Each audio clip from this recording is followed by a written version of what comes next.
Hello, everyone, and welcome back. Today we are looking at the G I Joe Paralyzer.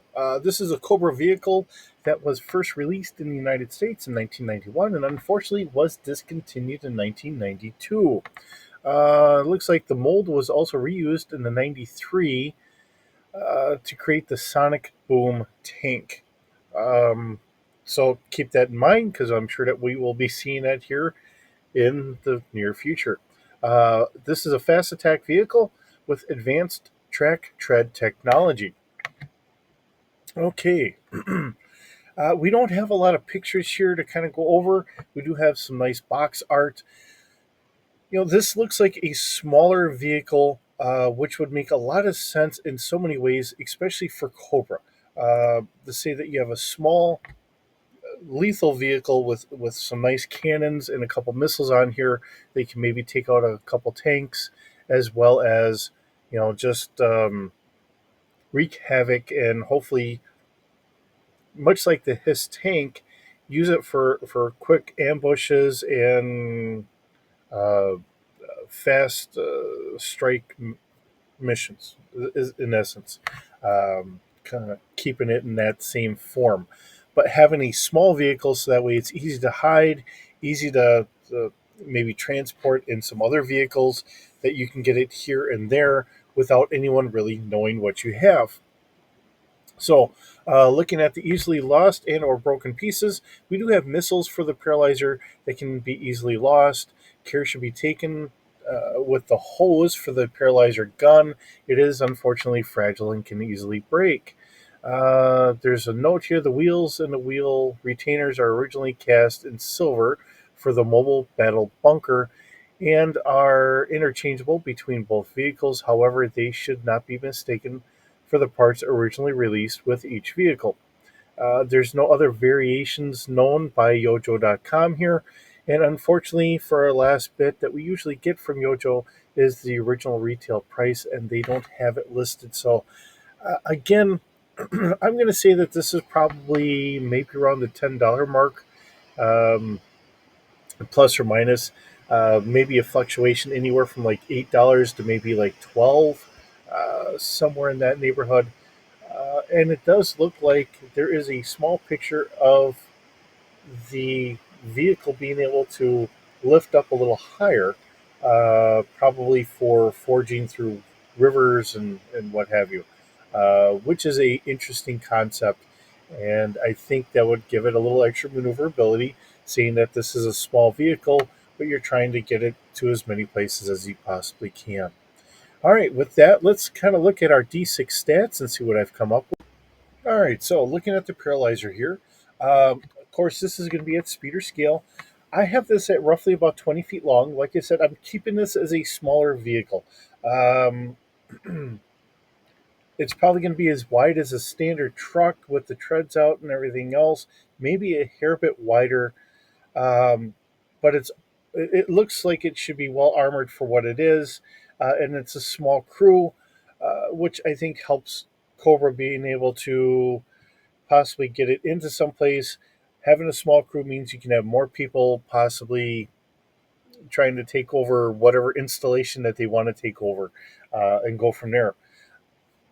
I don't have any passengers listed on here. I don't know if there's any uh, bumper that we have fitted for characters to actually stand on or not. So I kind of left that as no passengers. Keeping the cargo capacity is our standard at 45 kilograms.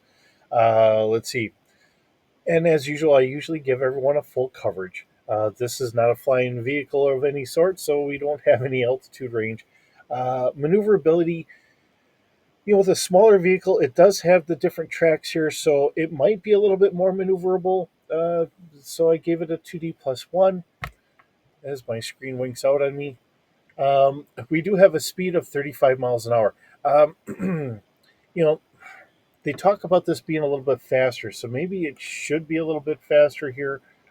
35 is a standard for a lot of um, tracked vehicles, so that's really why I left it that way. Thinking about it, we'll take it up to about 50 miles an hour. Um, and with new tracks, I don't know if they're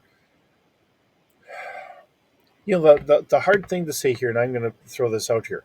Um, with today's technology, we are putting tracks on, say, like UTVs, four wheelers, and stuff like that, that can go faster, but these are not the old, steel tracks with the track pads and everything else. These are more rubberish tracks, built a little bit more like tires and everything else. And if this is a precursor to this, it is possible that they are going faster. So we'll bump it up to 50. Um, Same for that instance. Okay. Um, so we'll go from there. All right. Our body strength is 3D, so a little bit above what our standard is. A fairly nice body strength for a small vehicle that is meant to be a fast attack vehicle, not a long duration battle vehicle. Um, we've seen this in other examples where if you're doing hit and run missions, you don't need all the armor, you need that extra speed, and you're using that speed to make up for the armor. So think of it in those regards. Uh, Possibly as maybe Destro's thought of maybe his own replacement for the old aging his tank at this point. Um, Something a little bit smaller, a little squatter instead of the big boxy his tank. Especially seeing that at this point, and I think we've already hit the HIS 2, where it's more of a troop carrier. So think of it in those regards as well. All right, so our weapons systems, we have the two blaster cannons, which are fire linked. Actually, I kind of goofed up on this as I was taking it from one thing to another, saying, yep, I can grab this. I do want this at speed or scale. Um, I thought I looked over everything, but apparently I didn't, uh, because we do want this to be able to handle itself against other speeders and the like. It's doing 60 damage with a fire control of 2D, and that's with our gunner in the back here. Um, if we're attacking tanks, we can still do damage. It's just down to 4D.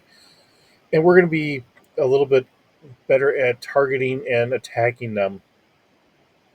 Granted, we're not going to do the most amount of damage is what we could, but it gives us a nice flexibility here. Let's see. We also have, I think I saw two, but I have four missiles here. So we'll leave it at four missiles because I thought in some regards I almost saw a missile on the side. So let's just give it four missiles. These are going to be Walker scale, so these are going to be our anti vehicular missiles. Uh, Having a fire control of 2D plus 2, so a little bit of that kind of guidance system on board the missiles, which I feel that a lot of these probably would have. Maybe I'm wrong. And let's see, we're going to have a 70 damage per missile, which is kind of our standard here. So, it gives us a nice rounded vehicle, a nice multi purpose fast attack vehicle.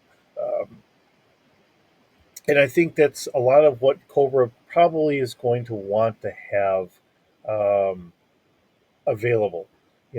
Nice, small, fast attack vehicles that can kind of hold their own. Having the missiles really help them to try and take out the tanks and that they would run up against with GI Joe or other nation states, militaries, to really wreak some havoc there.